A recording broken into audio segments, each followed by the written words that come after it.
Muchas gracias y buenas tardes a todas y todos. Por parte del CEPAT, reconocemos la iniciativa de este espacio de diálogo y el camino de buscar la verdad y la justicia de las personas sobrevivientes del colectivo Somos 4, 5 y 6. Y reconocemos también con mucha admiración la lucha incansable y enormes esfuerzos de decenas de miles de víctimas de violaciones a los derechos humanos en Jalisco.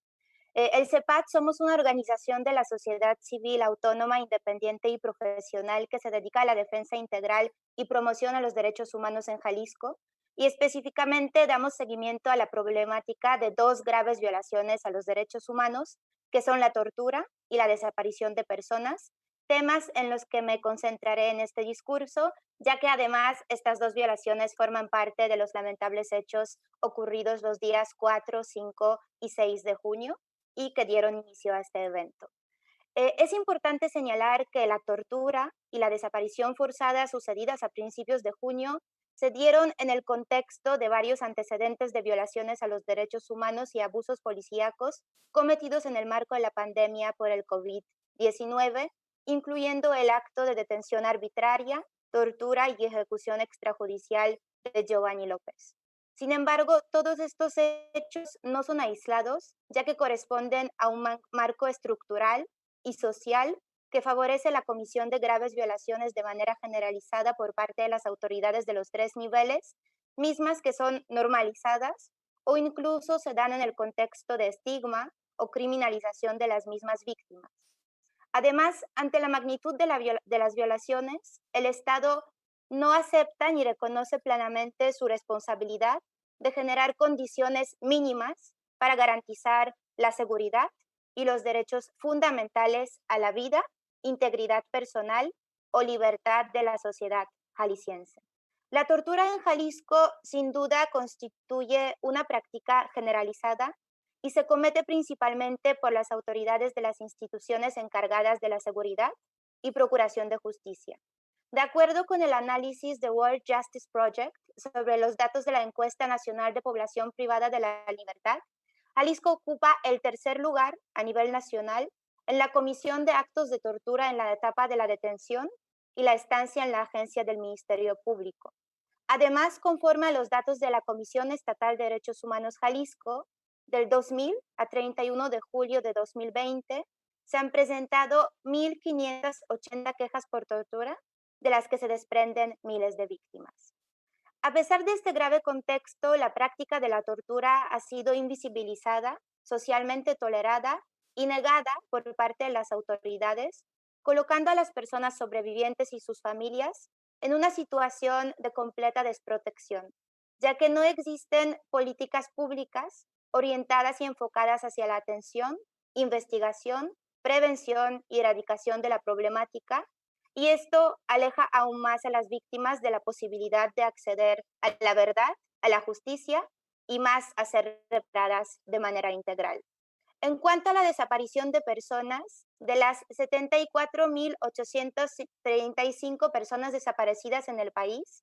10.248 corresponden a nuestro estado, lo que implica que en Jalisco han desaparecido casi 14% de todas las personas desaparecidas a nivel nacional, escenario que evidencia que en la entidad esta práctica, al igual que tortura, se comete de manera generalizada y que existen circunstancias sistemáticas que favorecen la comisión de ambas violaciones, sobre todo que las mismas se dan en el escenario de plena impunidad. Para los casos de tortura, la impunidad es absoluta, ya que no existe ninguna sentencia condenatoria por este delito, y mientras para los casos de desaparición forzada y cometida por particulares, existen únicamente 4 sentencias condenatorias en el Estado. Ante este escenario, tal como fue señalado en la conferencia magistral por parte de la Oficina de la Alta Comisionada, una de las principales medidas de prevención es la erradicación de la impunidad. Sin duda alguna, ante la comisión de delitos que constituyen graves violaciones a los derechos humanos, debe haber una investigación seria, exhaustiva y eficaz que implica identificar y sancionar a todas las personas responsables por los hechos, incluyendo la responsabilidad de las personas de los más altos cargos de las cadenas de mando de las instituciones públicas responsables, así como sancionar a los autores directos y los autores intelectuales. Además, se debe garantizar la responsabilidad penal y administrativa de todas y todos funcionarios públicos por los actos de omisión, de maltrato y negligencias en las investigaciones. Revertir la impunidad implica también el reconocimiento real de la comisión de las graves violaciones a los derechos humanos, su nombramiento y clasificación adecuada, no lesiones o abuso de autoridad en el caso de tortura, y no privación ilegal de la libertad o personas no localizadas, extraviadas o ausencias voluntarias en el caso de desaparición forzada cometida por particulares, por mencionar unos ejemplos. Una de las principales exigencias desde el CEPAT a lo largo de los últimos años ha sido la implementación y aplicación seria y adecuada de las leyes generales en materia de tortura y desaparición de personas en Jalisco, ambas publicadas en el año 2017, puesto que a la fecha se han presentado múltiples deficiencias en su implementación a nivel local y ni siquiera estas leyes se han armonizado con los marcos normativos estatales. La implementación correcta de ambas leyes generales requiere, tal como se señalaba, recursos económicos, de personal o materiales suficientes destinados a las instituciones encargadas, así como la claridad en cuanto a la distribución de funciones y competencias y el establecimiento de adecuados procesos de coordinación interinstitucional y articulación para garantizar la investigación y atención de manera integral. Cabe señalar que para los casos de tortura, a la fecha no se ha creado la Fiscalía Especializada para investigar los delitos de tortura, esto a pesar de la obligación de su instalación establecida en la Ley General. Conforme a esta ley, la Fiscalía Especializada debe contar con autonomía económica, orgánica y material.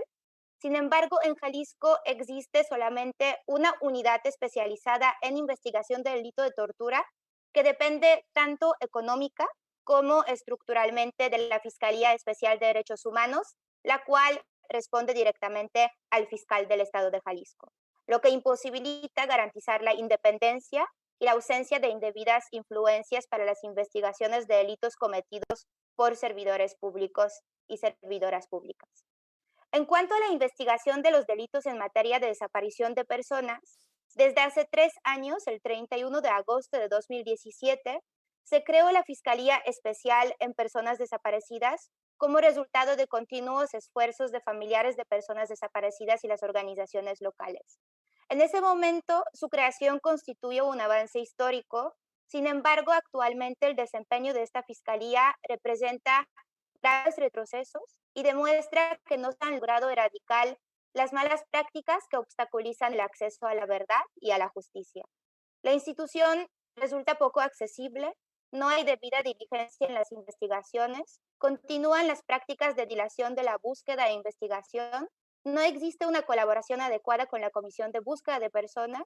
o incluso de nuevo a 3 años de su creación se niega la expedición de copias de las indagatorias. Para la investigación de ambas violaciones, es indispensable cambiar los modelos de investigación para investigaciones de carácter especializado y se requiere atender el gran desafío que ya se mencionaba previamente de garantizar la capacitación integral con un enfoque práctico y un proceso verdadero de seguimiento del personal y erradicar los vicios institucionales que se han mantenido por años en las instituciones de procuración de justicia.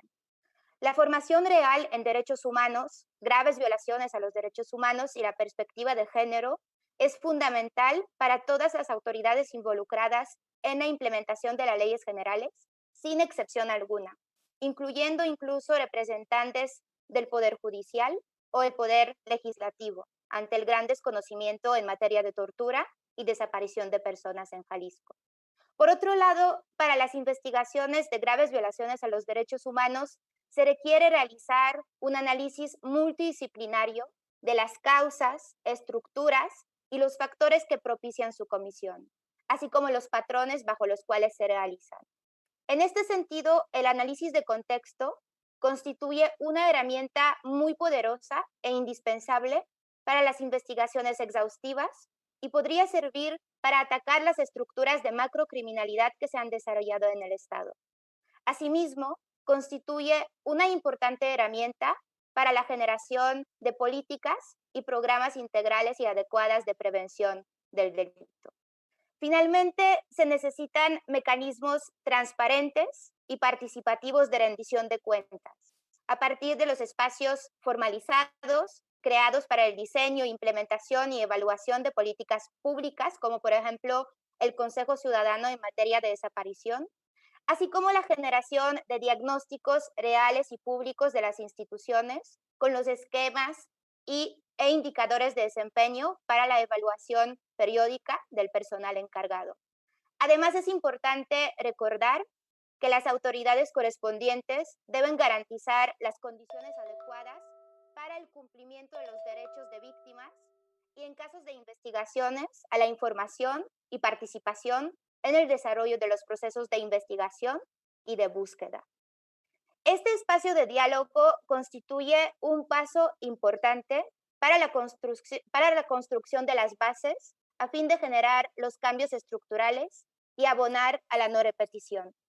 Sin embargo, consideramos que las acciones concretas que realiza el gobierno del Estado de Jalisco a partir de este foro y los resultados en cuanto al acceso a la verdad, a la justicia y a la reparación integral para miles de víctimas de violaciones a los derechos humanos en Jalisco serán las que demuestren si este ha sido un espacio de escucha real que recoja las necesidades y retos del contexto, que se garantice la mencionada transformación de fondo y esto evidenciará si efectivamente este espacio constituye un verdadero y duradero compromiso gubernamental con las personas sobrevivientes, con las víctimas, así como con la sociedad jalisciense en conjunto. Muchas gracias.